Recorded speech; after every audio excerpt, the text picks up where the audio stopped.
Hello, Internet people. Welcome to week 9 of our retirement budget challenge.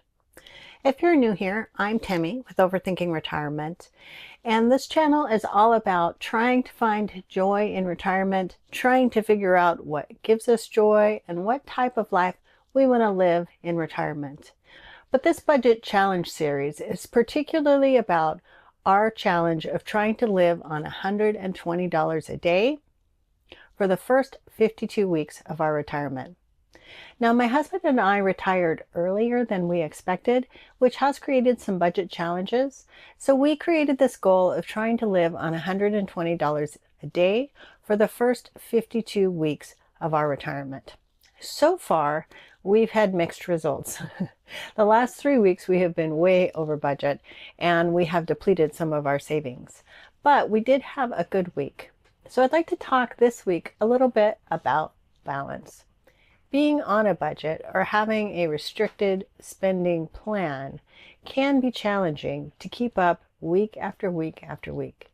It's a lot like being on a diet, and you can be very self-controlled for weeks on end, and if you're not careful, just really blow it 1 week or a couple of weeks.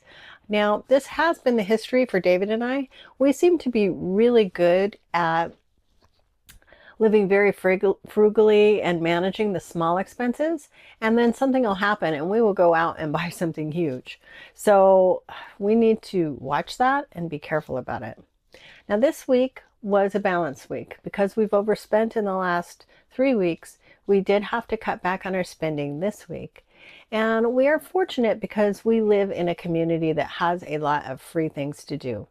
It's the middle of the summer, there's a pool, there's hiking trails, there's a large community of people to just hang out with. So we haven't had to spend a lot of money this week, and I'm really glad about that. So for your viewing pleasure, here is week 9 of our retirement. All right, week 9 was a quiet week for us. The prior week we had company, and so we had the enjoyment of that. And then the following week we were kind of just recuperating from that, doing the normal chores you have to do after having company, washing the linens, cleaning up the house, putting away all the stuff. So on Monday we had no expenses other than our fixed expenses and our lodging. So our fixed expenses include our health insurance, our auto insurance, and our charitable giving. And then our lodging expense is the amount that we pay for the lot that we have in the camping club we're a part of. And we divide that by the year and it comes out to $16 a day. So for Monday, our expense was just $45. And then on Tuesday, basically the same thing, no additional expenses. So our total day's cost was $45. On Wednesday, we went to go pick up a couple of prescriptions. So we had a $16 copay for those. And then we hit a thrift store and just poked around and found a couple of things we wanted to buy. And that was $14.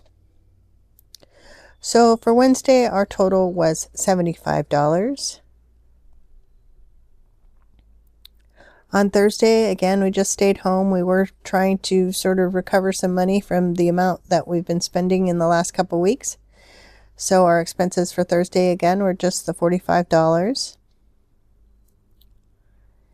And then on Friday, we went to the hardware store. We always have some sort of project around here that we're working on. So there's always these small expenses for working on those projects. And on Friday, that was $55, which brought our total to $100 for the day. Then on Saturday, we had to go grocery shopping. We made our prior week's groceries sort of stretched into this week. So we were able to put that off until Saturday. But on Saturday, we went grocery shopping, and that was $86. Then we also needed to fill up the car. That was $50. So our total for Saturday was $181.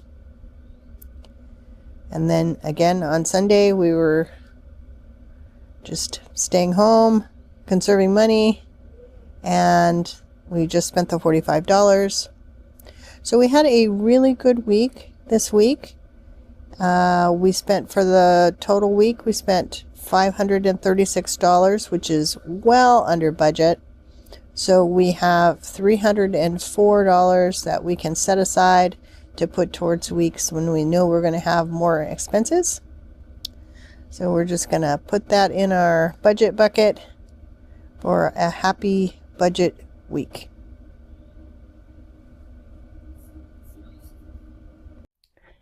So that's it. That's our week 9 budget. I'm really happy that we're able to put some money in our budget bucket. It has been depleted for the last 3 weeks, and we have some upcoming travel that we're planning that we know is going to go over budget. So we're trying to set some money aside now to pay for that so we don't have to go into debt later. I want to thank you for joining us. If you enjoy this type of content and you want to continue to follow along as we figure out how this retirement thing is supposed to work, please like and subscribe. It would mean a lot to me and it will help our channel grow. We are going to try and post a video at least once a week and keep you updated on what we spend and what types of activities we're doing. So thank you again for joining us, and I hope to see you next week. Until then, I'll be overthinking.